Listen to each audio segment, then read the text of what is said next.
Assalamualaikum warahmatullahi wabarakatuh. Baiklah, perkenalkan nama saya Elsie Meliansa, NIM 2011290044, kelas 3B Tadris Bahasa Indonesia, mata kuliah Morfologi, dosen pengampu Dina Putri Juni Astuti MPD. Nah, baiklah, di sini saya akan menyampaikan materi mengenai morfofonemik dalam bahasa Indonesia, konsep-konsep bentuk dasar, morfem dasar, akar, dan pangkal atau stem. Proses morfofonemik dalam bahasa Indonesia. Proses morfofonemik merupakan proses yang terjadi pada suatu morfem akibat pertemuan morfem dengan morfem lainnya. Nah, di sini ada juga yang mengartikan sebagai gejala berubahnya fonem, sebagai akibat bergabungnya beberapa morfem atau biasanya afiks dan morfem dasar. Proses morfofonemik yang terjadi pada bahasa Indonesia dapat dibedakan menjadi 3 proses, antara lain. Nah, di sini A, proses perubahan fonem. Proses perubahan fonem merubah suatu fonem pada morfem akibat bertemu dengan morfem lainnya. Nah, seperti di contoh yang pertama, fonem N pada morfem men dan pen akan berubah menjadi fonem M jika bertemu dengan morfem-morfem yang diawali dengan fonem P, B, dan F. Misalnya, men pinjam sama dengan me minjam.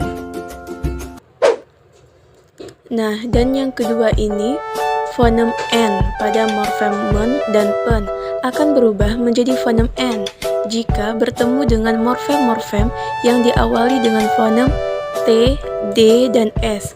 Misalnya, men tutup sama dengan menutup, sedangkan yang pen tutup sama dengan penutup. Nah, yang ketiga di sini fonem N pada morfem men dan pen akan berubah menjadi fonem N jika bertemu dengan morfem yang diawali fonem S, C, dan J.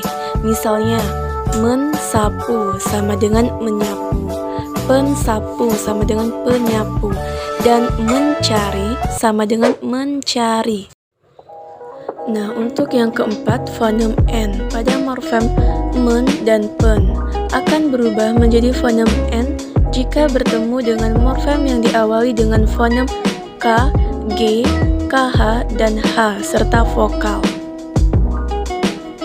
Nah, untuk yang kelima, fonem R pada morfem ber dan per akan berubah menjadi fonem L jika bertemu dengan morfem-morfem seperti ajar.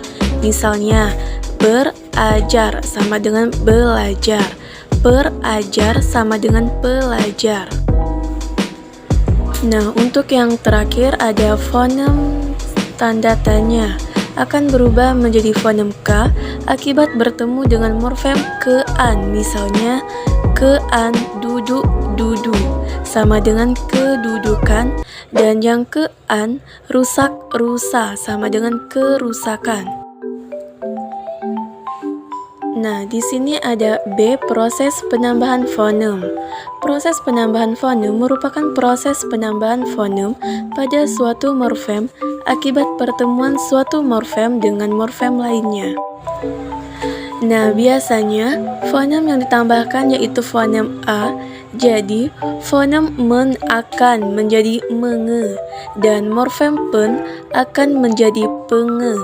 Misalnya, mencat sama dengan mengecat, menlas sama dengan mengelas, dan pencat sama dengan pengecat. Nah, untuk yang C, proses penghilangan fonem. Proses penghilangan fonem merupakan hilangnya sebuah fonem akibat pertemuan dengan sebuah morfem dengan morfem yang lain. Nah, untuk yang pertama, hilangnya fonem N pada morfem men dan pen akibat bertemu dengan bentuk dasar yang berawalan fonem L, R, Y, W, dan nasal. Misalnya, menlerai sama dengan melerai, dan merumuskan sama dengan merumuskan.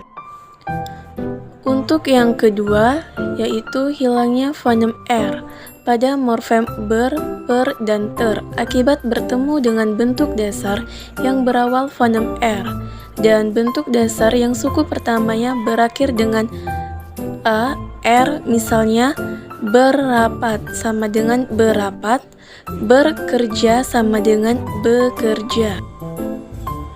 Nah, dan yang terakhir yaitu yang ketiga, fonem-fonem P, T, S, K pada awal morfem hilang akibat bertemu morfem men dan pen dengan bentuk dasar yang berawal dengan fonem-fonem itu. Misalnya, menfaksa sama dengan memaksa dan menulis sama dengan menulis. Nah, baiklah, di sini ada morfem dasar, pangkal, dan akar. Yang pertama yaitu morfem dasar atau base adalah morfem yang menjadi bentuk dasar dalam suatu proses morfologi. Dalam morfem dasar ada yang berupa morfem bebas, contohnya beli, kucing, dan juga ada yang berupa morfem terikat, contohnya juang, henti, dan tempur. Morfem dasar dapat diberi afiks tertentu dalam proses afiksasi, bisa diulang dalam suatu proses reduplikasi, dan bisa digabung dengan morfem lain dalam proses komposisi. Nah, untuk contohnya, pada berbicara, terdiri dari dua morfem yaitu ber dan bicara. Bicara merupakan morfem dasar, dan ber merupakan afiks. Nah, untuk yang kedua yaitu morfem pangkal atau stem, merupakan bentuk dasar dalam proses pembentukan kata infleksi atau bagian dari kata sebelum diberi tambahan afiks infleksional. Nah, untuk contohnya yaitu pada kata membeli, pangkalnya adalah beli, dan kata menangisi, pangkalnya adalah tangisi. Nah, untuk yang terakhir yaitu yang ketiga, yaitu morfem akar atau root, digunakan untuk menyebutkan bentuk dasar yang tidak dapat dianalisis lagi. Akar adalah bentuk yang tersisa setelah semua afiks ditanggalkan. Nah, untuk contohnya pada kata memberlakukan, setelah semua afiks ditanggalkan yaitu mem, ber, dan kan, maka yang tersisa adalah akar laku.